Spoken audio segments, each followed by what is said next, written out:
خوازانی پۆلی 12 سڵاو جارێکی تریش بە ئێوەی خۆشەویست گەیشتمەوە لۆ باسکردنی بابەتێکی نوێ لە بابەتەکانی وحدەی دووەمی پرۆگرامەکەمان بابەتی ئەو جارەمان بە ناوی المەذهب الڕۆمانسی وەکو باسمان کرد ئەو وحدەی یەکەممان زیاتر لە دەوروبەری مەذهبی ڕۆمانسیەت دەخولێتەوە جا سەرەتا دەرێین مەتى نەشەئەت الکلاسیکیە لەبەرەوەی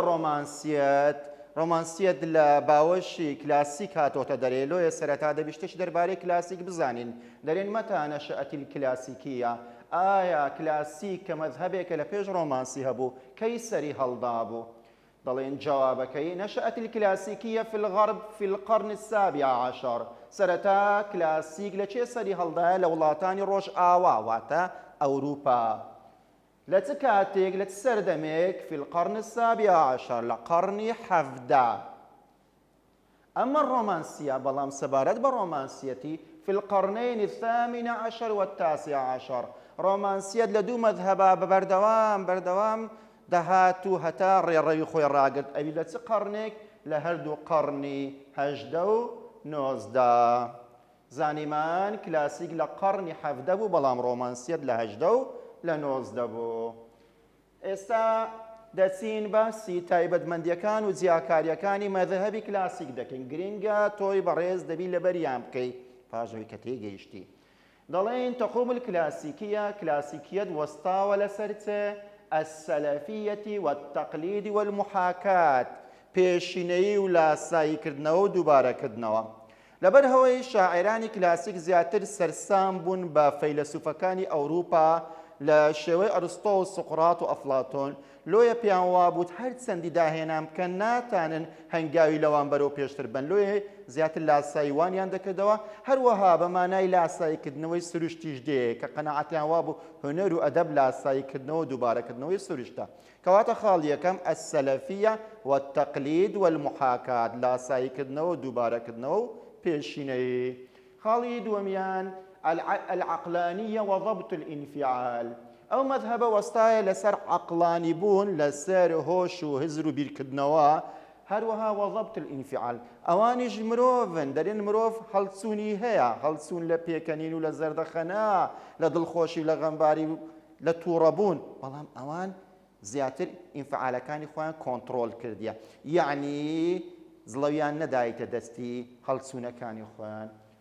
جیم الموضوعية المعتدلة ئەوانە بابەتیانەنە زیاتر شتێک باز دەکەن کە لە واقعا بوونی هەبیتن چۆنیش باسی دەکەن المعتدلة بە شێوەیەکی مام ناوەندی و میان ڕەوانە خاڵی تێک التزام القواعد ومراعاة الذوق الأدبي والأصول نووسەران و ئەدیبانی کلاسیک زۆر پابند و التزام دەکەن بە چێ بەو بنەما و بەو یاسا و بەو ڕێڕەوانەی کەوا پێش ئەواندان درایە و کۆمەلگا و شاعرانی تر لەسەری بوونە ئەوانە کەسانێک نینە هیچ حسێبێک لە بۆ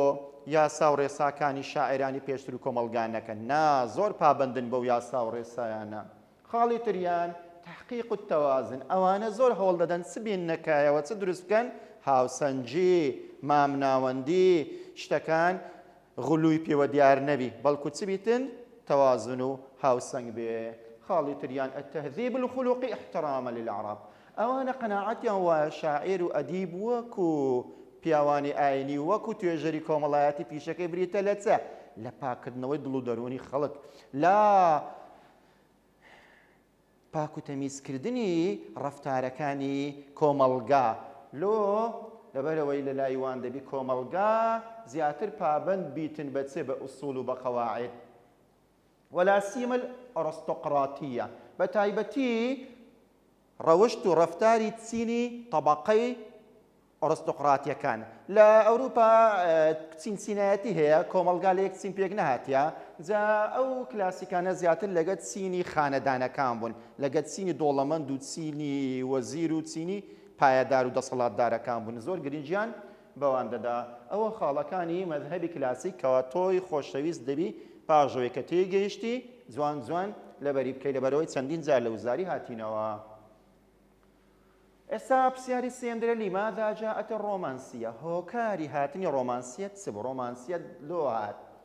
جوابەکەی ئەمە ڕۆمانسیە فقط جاءت ثورة على الكلاسيكية والأرستقراطية کاتێکەوە لە ئەوروپا شۆڕژ ڕوویدا شۆڕش کرا لە دژی چینی دەسەڵاتدار و لە دژی چینی پیاوانی ئاینی هەروەها لەبەر ئەوەی ئەو کلاسیکانە زیاتر بەرگری کار و لەگەڵان بوون شۆڕشەکە ئەوانیشی گرتەوە گۆڕانکاری بەسەر مەذهبیش دەهات مەذهبش تر هات لە پاشەوان ئەوی مەذهبی ڕۆمانسی بوو مەذهبی ڕۆمانسی وەکو چوا بوو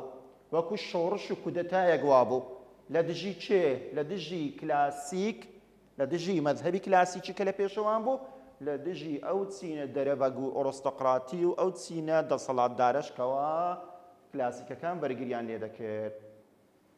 ما هو أبرز سماته گرنگترین و دیارترین سیمە و تایبەتمەندی مەذهبی ڕۆمانسیەت چییە لە کاتێک ئیکلاسیک تەقلید و لاساییکردنەوە بوو كانت سمة التغيير هي الملازمة لانتشارها گرنگترین سیمەی ڕۆمانسیەکان بریتیە لە سیمەی چ لە سیمەی تەغییر واتە گۆڕانکاری ئەوانە وەکو کلاسیکەکان قەناعەتیان بە تەقلید و بە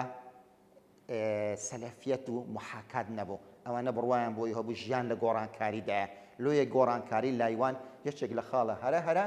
گرنگەکان بووە کەواتە دەبێت تۆی بەڕێز بزانی سیمەی تەغییر و گۆڕانکاری لە گرنگترین مواصفاتەکانێتیان پرسیاری چارەمەتە ئیندەلەعەتی الثەورەة الصناعیە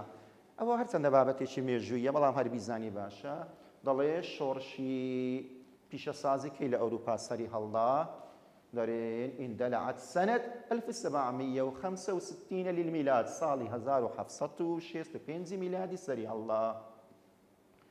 ماذا اخترعت چدا هێنانێکی کرد چی نوێی لەگەڵ خۆی هێنا اخترعت الآلة البخارية چیدا هێنا ئامێری هەڵمن ئامێر ئەو ئامێرانەی کەوا بە هەڵم ئیش دەکەن ئێستا دەچینە سەر بابەتێکی زۆر گرنگ ئەویش کە بریتیە لە خەسائیس و تایبەتمەندیەکان و جیاکاریەکانی مەذهەبی ڕۆمانسی کە زۆر زۆر گرنگە تۆی قوتابی پاش تێگەیشتن تەبعاً دەبیت جوان لەبەری بکەیت لەبەرەوەی لەلایەک دێتەوە وەکو هەڵبژاردێن لەلایەکی تریش زۆر جار کە نەسێک دێتەوە ئەتوی قوتابی ئەگەر نەزانی تایبەتمەندیەکانی مەذهەبی ڕۆمانسی چییە تەبعاً نازانی ئەو نەسەی دەستنیشان بکەی ئایا کلاسیکیە یان ڕۆمانسی یان واقعیە چۆن دەستنیشانی دەکەین چۆن نیشان و مؤشراتەکانی دەبینیەوە مؤشرات و نیشانەکان لەبەرکەدیە هەروەکو چۆن ئەمە لە قەسیدەی نشيد الحرية الشيلي قلت ما دزاني الرومانسية لبروي التجاء الطبيعي تدا طلب الحرية تدا اعتماد عاطفة وخالي تدا أوليرة ديخينين ضلين يكمين خالي مذهبي رومانسي بريتيا لبروز الفردية بريتيا لبروز الفردية ديار خستنو بمهيم زانين وبقرينج زانين وباسكردني زور زوري تاك ڕۆمانسی جیهان لە لایوی تاکە لە لایوی خودی خۆیتی هەموو جیهان کورد کرایتەوە لە خۆی گەر خۆی باش بوو جیهان باشە گەر ئەو کێشەی هەبوو هەموو جیهان کێشەی هەیە زۆر ناپڕژێتە سەر کێشەی کۆمەڵایەتی و دەوروبەر و سیاسی و ئەولا زیاتر لە دەوروبەری خۆی دەخولێتەوە بڕوس شتێکی بارز و دیار دەکە ئەلفەردیە تاک وتەضەخمیها کێشەکانی خۆی گەورە نیشان دەدا والمغالاة في عرض شؤونها كاتكوا باسي دكا زوزو زيادة روي تيدا دكا لكاتي باسكردنكي وإعطاء الأهمية للتجربة والحياة زور جرنجي دا بهمو أزمنا كانوا بهمو أو رداواني كبيشتر رويان دايا كواتا يكم خال بروز الفردية دواميان طلب الحرية رومانسيا كان خوازياري آزادينا خوازیاری ئازادینە عاشقی ئازادینە هەموو هەوڵەکانیان لەوە بەدەستهێنانی ئازادیە ئازادی بیرروکردنەوە ئازادی بیر و باوەڕ ئازادی نووسین بە تایبەتی ئازادی نووسین و قسەگوتن بە تایبەتی کە ئەوان ئێستامە باسی ئەدەب دەکەین ئازادی گوتنی شعر و پەخشان و هەموو بابەتێکی ئەدەبی و هونەری والانطلاق والتعبير التلقائي عن فيض المشاعر دەرچوون هەروەها ئەوەی کەوا شاعر لە خەیاڵ و لە مێشک و لە بۆچین و لۆی دێ وەکو کانیابێک کاتێکەوە دەتەقی وەکو چۆن ئاوەکانی دەیتە دەر هیچ شتێک نییە ڕێگە لێ بگری قەناعەتیان وایە شاعر و نووسەریش ئەوەی لۆی هاتوو ئەوەی کەوا داهێنانی تێدا کرد دەبی بەبێ ئەوەی هیچ کۆتێک هەبێ بەبێ ئەوەی هیچ فلتەرێک هەبێت ئەوەی حەزی لێ بە ئازادی خۆی بیڵێتێن. خاڵی سێمیان کە زۆر زۆر مهمە و چەندین جار لە وزاری هاتەوە الاعتماد، پشت بەستن. اعتماد لەسەر چ دەکەن شاعران و نووسەرانی ڕۆمانسی؟ الاعتماد على العاطفة والخيال. ألف عاطفة با الخيال. العاطفة ما بس ما العاطفة صوز وهەڵچوونەکانە لە بیرمەکە لە ئێستا هەتا پرۆگرام تەواو دەبێ. عاطفة حزنە، غەمباری، لە مقابلی سەعادە و فەڕەحە، دڵخۆشی و کامەرانی. الضحکە پێکەنین، لە مقابلی البكاء گریان. بریتە لە چ؟ بریتە لە غەضەب. بریتە لە چ؟ بریتە لە هودوء و سادبوونەوە. ئەوە هەموو عاطفەنە. شاعرانی ڕۆمانسی زۆر زۆر پشت بە عاطفە دەبەستن لەگەر خەیاڵیش، لەگەر ئەندێشەکردن و خەیاڵ. خەیاڵیش لە مەنهەجیمە زیاتر تەشبیه دەگرێتەوە کە لە وانەی یەکەم باسمان کە چواندنی شتێک بە شتێکتر. ئێمە چۆن دەتانین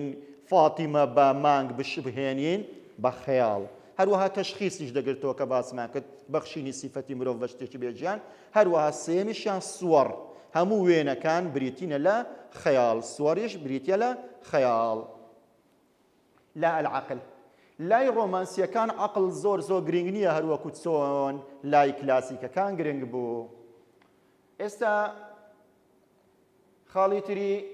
مەذهبی ڕۆمانسی باز دەکەین، التعبير عن القلق والكآبة والتشاؤم والتمزق والوحدة والغربة. زیاتر بەرهەمەکانی وە بریتە لە دەربڕینی دوودڵی و شلەزان و غەمباربوون و ڕەشبینی و لێکترازان و تەنیایی و نامۆیی. پاش ئەوەی کە ڕۆمانسیەکان هاتن و شۆڕش کرا لە ئەوروپا لە دژی چینی دەسەڵاتداران و چینی کلێسا، خەڵکان بە ئومێدێکی زۆر زۆر جوانەوە دەیان ڕوانیە ژیان. بەڵام پاشی ڕوودانی دوو جەنجی جیهانی لە ئەوروپا و کوشتن و وێرانبوون و برینداربوونی خەڵکانێکی زۆر زۆر وای لێ هات شاعران و نووسەرانی ڕۆمانسیش زیاتر غەمباری و ڕەشبینی و تاڵی و لێکترازان و نامۆیی بەسەر بەرووبوومەکانیاندا زاڵ بوو. کەواتە قەلەق و کەئابە زۆر زۆر زاڵە بەسەر بیر و بۆچوونەکانیان. خاڵی پێنجەم تەمجید الئەلەم، تەمجید الئەلەم. هەموو مرۆڤێک تووشی ئازار و ئەشکەنجە دەبی، بەڵام کە تووشی ئازار و ئەشکەنجە بوو مرۆڤ هەوڵ دەدا لایدا و چارەسەریکە. بەڵام لای شاعران و نووسەرانی ڕۆمانسی ئازار و ئەشکەنجە شتێکی زۆر پیرۆزە. زۆر پیرۆزە شانازی بۆ دەکەن کەوا باسی کەن لای خەڵکی، چ جای ئەوەی بچن چارەسەری بکەن. لای وان ئەلەم و ئازار و ئەشکەنجە شتێکی پیرۆزە. واعتیباڕه مطهرە، پێیان وایە مرۆڤ چەندی پاک و خاوێن بی ئەوەندە زیاتر ئەزیەت دەدرێ. ئەزیەتدان هەروەکو چۆن زێر چەندی بە ئاگر باش بسووتێندرێ پاک و تەمیزتر دەبی، وەکو چۆن ئاو چەندی بڕوا زیاتر پاک و خاوێن دەبتەوە، دەڵێ مرۆڤیش چەندی لێی بدرێ و ئەزیەت بدرێتن ئەوەندە مرۆڤێکی خاوێنتر دەبیتن. والوقوع تحت سيطرة فكرة الزوال، ئەوانە زیاتر کەوتونەتە ژێر چ بیرۆکەیەک، بیرۆکەی لە ناوچوون. کاتێک کە دۆڵەمەندن زۆر بیریان لەسەر ئەو کاتێک کە هەژار دەبن، کاتێک کە بەرە بەیانە زیاتر بیریان لەسەر کاتی ڕۆژ ئاوابوونە، کاتێکەوە لەش ساغن بیر و بۆچوونیان لەسەر نەخۆشیە، کاتێکەوە هەموو ناز و نیعمەتێکیان هەیە بیر لەو سرکە ساتە دەکەنەوە کەوا نامینێتن، کاتێک کە مناڵێ دەبینن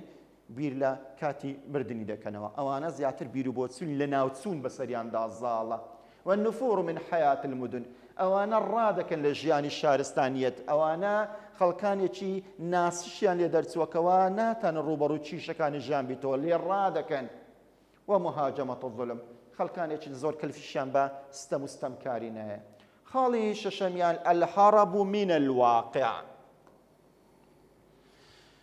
ئەوانە لەبەر ئەوەی مرۆڤانێکی بەهێز و بەتوانانینە کەوا کە کێشەیەکیان توش دەبی بنووسن، یەکەم کێشەکەم ناوی چیە، دووەم هێوکاری کێشەکەم چیە، سێم چارەسەر لە بۆ کێشەکەم هەیە. نا، ئەوانە کە کێشەیەکیان توش بۆ ڕادەکەن لە کێشەکە، خۆیان لێ بێ ئاگا دەکەن. چۆن لێ ڕادەکەن؟ اللجوء إلى الحلم، زیاتر ڕوودەکەنە خەون و خەیاڵ، ڕوودەکەنە الاتحاد بالطبيعة، زیاتر پەنابردن لە بۆ سروشت، ڕووکردنە سروشت، ڕاکردن لە ژیانی ڕاستەقینە، ڕاکردن لە ژیانی ناو شار، ڕوو لە چۆلایی و لە سروشت و لە خەون و لە خەیاڵ و لە نووسن دەکەن. واعتیباریه مەلجە ئەو وەخەڵاسە پێیان وایە گەر مرۆڤ خۆی لە کێشەکان دۆزیەوە ئەوە پەناگەی دیتەوە و ڕزگاری بوو تێیدا. خاڵی هەفتەمیان لە تایبەتمەندەکانی ڕۆمانسیەت التمسك بالدين دەستگرتن بە ئاین والميل إلى الخوارق والأساطير والمجهول مەیلیان لە بۆستە چی حەزیان لە بۆستە چی شتی ئەفسونایی شتی ناڕاست شتی نادیار کە دەرێن دەستگرتن بە دین و نەکوی بێن کەسانێکی دیندار بن لە مەسەلەی نوێژ ڕێنمایی ئاینەکان نا دین بەشێشی تێدایە بە تایبەتی باباتی غەیبیاتەکان لە شێوەی جن و لە شێوەی ئەو شتانێکەوە نادیارن بابەتی لۆ نمونەگە وەکو ئێمە وەکو موسڵمان برێن بابەتی دەجال و جۆرە بابەتانە کە بابەتی خەیاڵینە زیاتر ئەوانە زیاتر لە دینەکە ئەو بەشیان وەدەگرت کە زیاتر پەیوەندی بەجێ هەبوو بە شتە غەیبیات و شتە نادیارەکانی. خاڵی هەشتم الدفاع عن الإنسان المضطهد ئەوانە وەکو کلاسیکەکان نەبوون زیاتر لەگەر چینی دەرەبەگ و چینی دەسەڵاتدار و خانەدان بن ئەوانە بەریگیری کار بوون لە مرۆڤی چەوساوە والشعب المستغل هەروەها گەلێکی مافخراو ئەوە زیاتر لەگەر مافخراو و لەگەر بێدەسەڵاتەکان و لەگەر ئەو کەسانە بوون کەواستەمیان لێکرایە. والتوق إلى عالم ئەوانە زیاتر حەزیان ئەوداڵیتی زۆرە جیهانێک بن جیهانێک تەسوده العدل دادپەروەری بەسەری دازال بوو والمساوات یەکسانی والحرية والمحبة ئازادی و خۆشەویستی. آخر خاڵ التحرر من اللغة الكلاسيكية ئەوانە مادە مەذهبێکی نوێ بوون حەزیانی نەبوو زیاتر لەسەر نووسینەکان و زمانی کلاسیکەکان بەردەوام بن پێیان وا بوو زمانی کلاسیکەکان زمانێکی قەبەیە زمانێکی دڕە زمانێکی قورسە ئەوانە ناسکن لۆیە دەبی زمانی قسەکردن و نووسینەکانیشیان ناسک بیتێن. ئێستا پاش ئەوەی کەوا خاڵەکانی ڕۆمانسیەتیشمان زانی دەبی باسی شتێکی تر بکەین ئەویش بزانین زانیمان ڕۆمانسیەت لە وڵاتانی ئەوروپا ڕۆژ ئاوا لە قەڕنی هەژدە و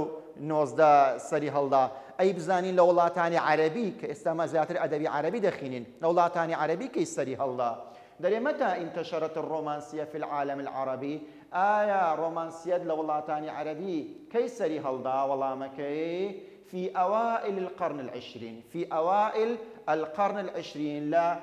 سەدەی بیست بەڵام چێن دەرێ سەدەی بیستیش لە بیدایەتی قەڕنی بیست ئەوە جارێک لە وزاری هات بۆ ئەوەی کرد بۆ هەڵبژاردن کە ئەوائل بوو ئەواسط بوو ئەواخر بوو بێگومان بیدایەتی قەڕنی بیست سەری هەڵدایە. وظهرت ملامحها هەروەها سەرەتا نیشانەکانی ئەو مەذهەبە لە بەروبوومەکانی چێ بەدیار کرد بێگومان دەبی ئەوەش تۆی قوتابی لەبەری بکەی دەبی لەبەری بکەی خەلیل موطران جبران خەلیل جبران واتە نووسەرە ڕۆمانسیەکان ئەوانە ئیلیاس ئەبی شەبەکە ئەبی قاسم الشابی ئیلیا ئەبوو ماضی لەگەر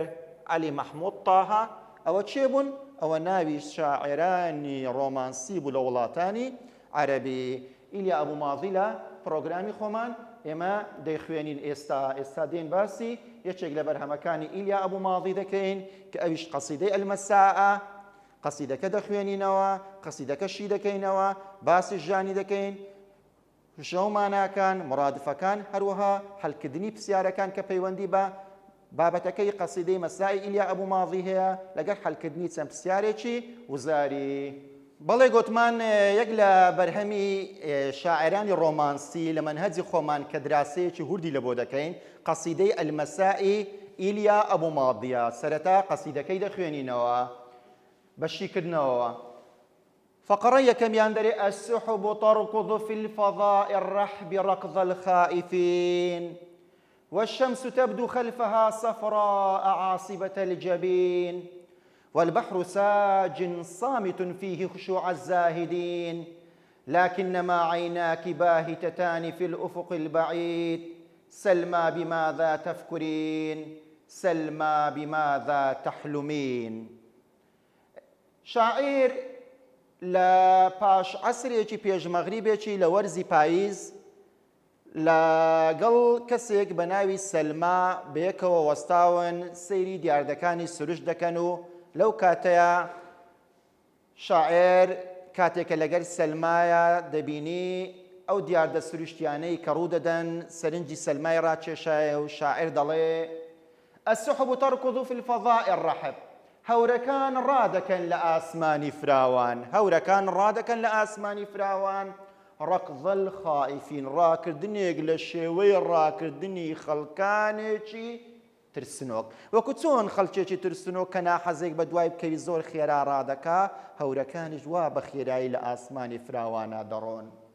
والشمس تبدو خلفها هەتاویش جارجارە لە دوای هەورەوە دیارە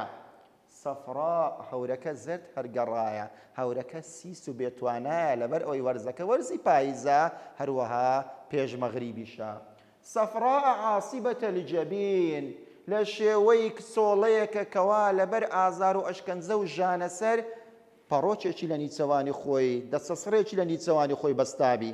هەتاویش کاتێکەوە هەور بەلای دادێ شاعیر بە هەمان شێوە شبهاندیتی والبحر ساجن صامت دەریاش کپ و بێدەنگ و هێمنە جوولەی لێوە نایێ خشوع الزاهدین دەڵێ کەسێکە تازە تۆبەکارە لۆ خوا گەڕایتەوە کاتێ تۆبەکارێکی زاهیدی لە خواترس نوێژ دەکات چۆن بێدەنگ و بێجوولەیە دەریاش وا کپ و بێدەنگە لكنما عيناك باهتتان في الأفق البعيد تا ئێستا خطابەکە ناڕاستە و خۆ بوو باسی سێ دیاردەی سروشتی لۆ دەکەدین بەڵام ئێستا ڕاستە و خۆ ڕوو لە سەلما دەکا و دەڵێ لكنما عيناك باهتتان في الأفق البعيد سەلما کەچی چاوەکانی تۆ ئەبلەغ بوونە داڵغەیان لە ئاسۆیەکی زۆر دووردایە سەلما بماذا تفكرين نەک تفكرين تفكرين لەبەر تێک نەچوونی وەزن و قافیەکە سەلما ئەوە بیر لە چ دەکەیەوە سەلما بماذا تحلمين سەلما ئەوە خەیاڵت لە بۆ تووچووە و خەون بە چیەوە دەبینی خەونی مەبەستی زیندە خەونە کەواتە گوتمان ڕۆمانسیەکان زیاتر باسی خەون و خەیاڵات دەکەن ئەوە ئەلێرە شاعیر باسی خەون و خەیاڵی کرد ئێستا دەچینە سەر فەقەڕەیەکی تریان شاعر لسلما دكاو دري أرأيت أحلام الطفولة تختفي خلف التخوم بيمنالي أو دال غير لتيا آياتو خون خياله وآوات أميد كان من ضاليد بيني هاتوا ميشكت كأو خون خيالانت هموي نهاتي نديو سبر سنوري جيانت برو بيري دروا ببي أوي أميد كانت بدس هنابي آية بينيت أو أميدانت لي رويشتو هيتسد نهاتو تناودست لوية وادالغت لدايا أم أبصرت عيناك أشباح الكهولة في الغيوم يان كاتي كوا هور الرشا بيني أو هور الرشا واي كواتو دمو تساوي خود لا سردمي بيري بيتو برتساو كاتي استا گنزي لسرتاي تافي لاويتا خيال اللبو بيري روي طبعا هو فكري الزوالة قلت ما رومانسيا كان زياتر بيرو بوتسوني لناوتسو بسريان دالزالا أم خفت أن يأتي الدجى ولا تأتي النجوم يان ترساي لوي كوا شويتي تاريخ بصدابي ببي أوي هيتس آوات أميدو أستيريت شتي دابي أنا لا أرى ما تلمحين من المشاهد أي سلمى أوشتاني تو دان بيني أي لو من هيز يتشغلوان نابينم أظلالها في ناظريك تنم يا سلمى عليك لراستيا أوشتانا هموی سێبەری بەسەر خەیاڵات و بینی تۆدا زاڵ کردیە هەر کەسێ تەمەشای دەموچاوت کە ئەو شتانە لێ دەخوێنێتەوە بەڵێ گوتمان بەشی دووەم دەرێ أرأيت أحلام الطفولة تختفي خلف التخوم أم أبصرت عيناك أشباح الكهولة في الغيوم أم خفت أن يأتي الدجى ولا تأتي النجوم أنا لا أرى ما تلمحين من المشاهد إنما أضلالها في ناظريك تنم يا سلمى عليك إسادتنا صنف قري سيمو كوتاي شاعر دليت سلمى رويتي دكا وآموشغاري دكا دلي لتكن حياتك كلها أملا جميلا طيبا ولتملأ الأحلام نفسك في الكهولة والصبا مثل الكواكب في السماء وكالأزاهر في الربا ليكن بأمر الحب قلبك عالما في ذاته أزهاره لا تذبل ونجومه لا تأفل ئەی سەلما با ژیانت هەر هەمووی ژیانت سەرتا پای ژیانت لە بچووکیت تا گەورەیت هەمووی بریتیبی لە ئومێد و ئاواتی جوان جوان و پاک پاک با خەون و خەیاڵ و ئومێدی قەشەنگ و پڕ لە هیوا هەموو ژیان و ناخت داگیر بکە هەم لە منداڵی هەم لە پیری وەکو چۆن لە منداڵی وابووی لە پیریش بە هەمان شێوە خۆشی بەسەرتدا زاڵبی مثل الكواكب في السماء وكالأزاهر في الربا تۆ ئاسمانێکی پڕ لە ئەستێرەی جوان جوان بە تۆ باغێکی پڕ لە تۆ گردۆلکەیەکی پڕ لە باغ و باغات و لە گوڵ و گولزار بە ليكن بأمر الحب قلبك عالم في ذاته با بەهۆی خۆشەویستی و بەهۆی سۆز و بەهۆی مەحەبەت لە بۆ دەوروبەرت جیهانی تۆ جیاواز بە لە جیهانی خەڵکی تر تۆ جیهانی تۆ چ بیتن ئەزهاره لا تەذبل تۆ باغێک بە کە گوڵەکانت چوار وەرزەی ساڵ سیزنە بن تۆ نجومه لا تەفل ئاسمانێک بە کە بەردەوام ئەستێرەکانت پرشنگدار بن و هیچ کاتێک ون نەبن فەقەڕەی سێمیشمان تەواو کرد ئێستا فەقەرەکی تر مات النهار ابن الصباح فلا تقولي كيف مات إن التأمل في الحياة يزيد آلام الحياة فدعي الكآبة والأسى واسترجعي مرح الفتاة قد كان وجهك في الضحى مثل الضحى متهللا فيه البشاشة والبهاء ليكن كذلك في المساء مات النهار ابن الصباح قال روشقار مرد أو روشقاري كوار رولي بيانيا فلا تقولي كيف مات دامني شا زور بير لو يبكي وبليت صون مرد إن التأمل في الحياة يزيد آلام الحياة زياد بيركدنا ولا آزار وأشكن زكاني جيان خەم و خەفەت لۆ زیاد دەکات چارەسەری ناکا بەڵکو قەتماغی برینەکانت لا دەبا زیاتر برینەکە دەکۆڵتەوە فدع الكآبة والأسى واز بهن لخم خفت لداخ واسترجع مرح الفتاة زردخني من ضالد بين وسلي وكانت قد كان وجهك في الضحى من دم تساوي بيني لتمني منالي مثل الضحى متهللا وكو تشتنقاو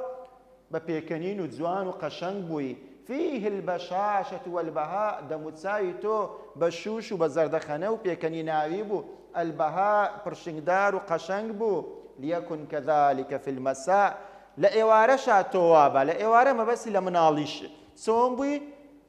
لمساء جوابا واتا لا بيريو لا زواميري زا أليرا باش أوي كوا مذهبي رومانسيو تايبد من دكامان باسكت بيشتري مذهبي كلاسيكو تايبد من دكامان باسكت باسي أو ماكت كومالك للشاعري عرب من هي زياتر بابندن بو مذهبي رومانسي لو نمونا إليا أبو ماضي بو كقصيدك إليا أبو ماضي من هنا المساء خويندمان وكردمان كردي